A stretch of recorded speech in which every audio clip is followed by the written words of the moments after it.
tutorial on some contesting need-to-knows, as well as the upcoming event for Field Day. It's AJ NK4O, and I'm excited looking forward to the Field Day coming up in June. We have a couple of events before then, the International DX Contest Voice, as well as the Florida QSO Party. Both of those events will help get you ready for Field Day. So the first steps in being successful, I highly recommend everyone knowing the phonetic alphabet inside and out. This is the common practice letters.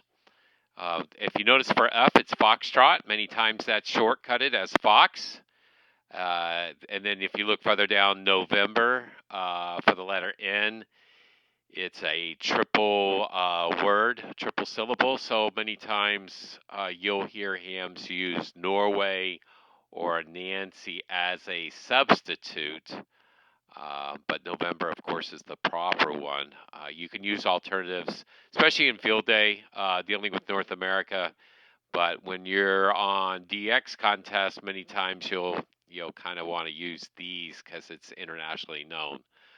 So again, know these inside and out, and I'll explain why here in a little bit. If you look, the other item you'll want to learn are the ARRL sections for both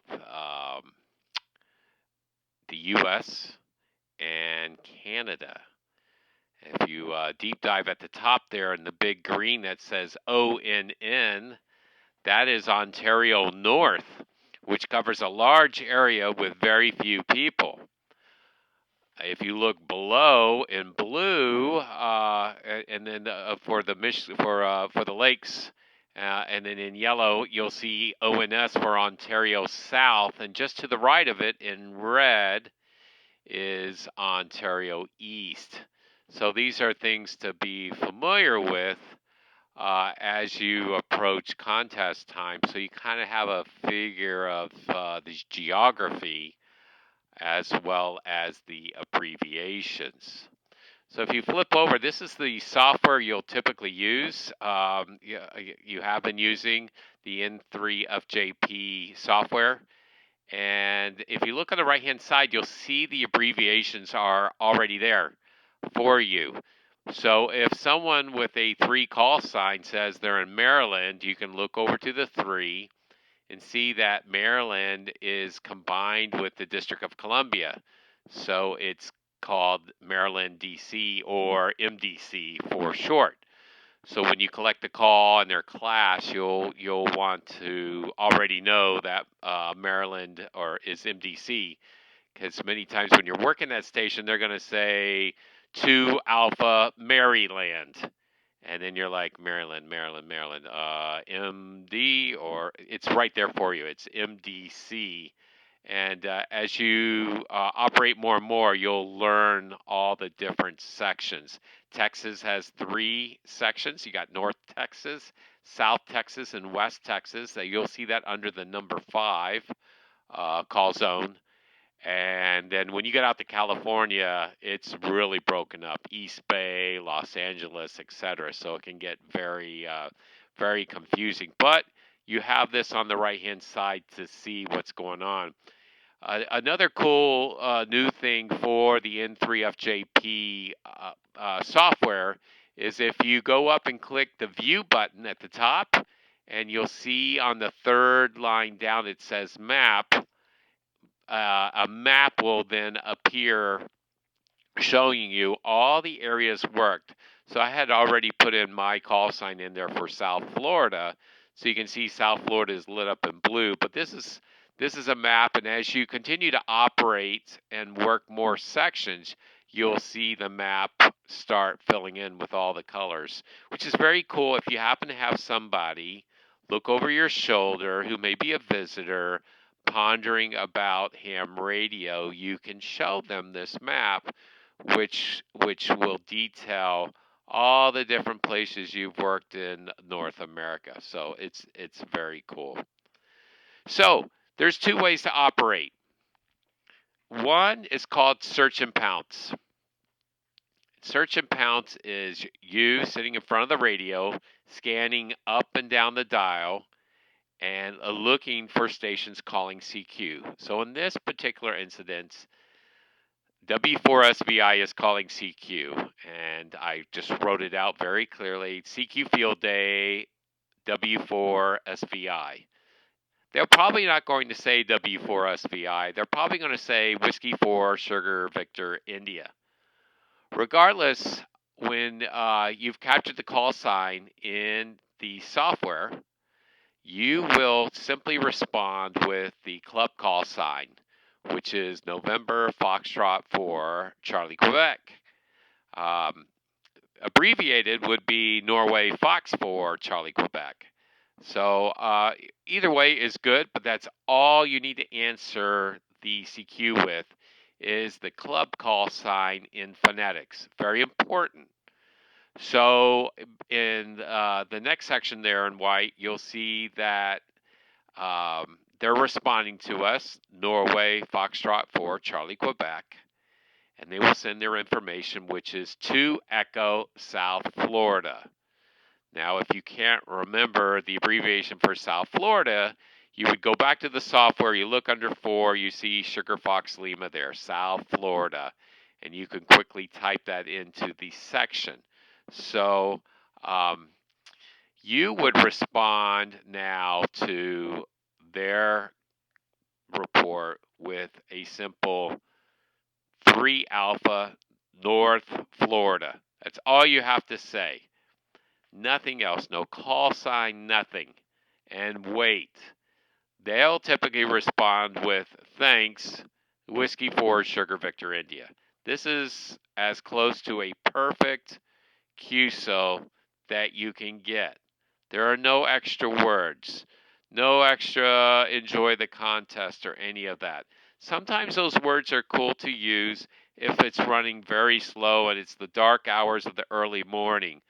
But during normal operating times, late afternoon, early evening, it's a feast and you want to work as many folks as possible and not say all the extra words.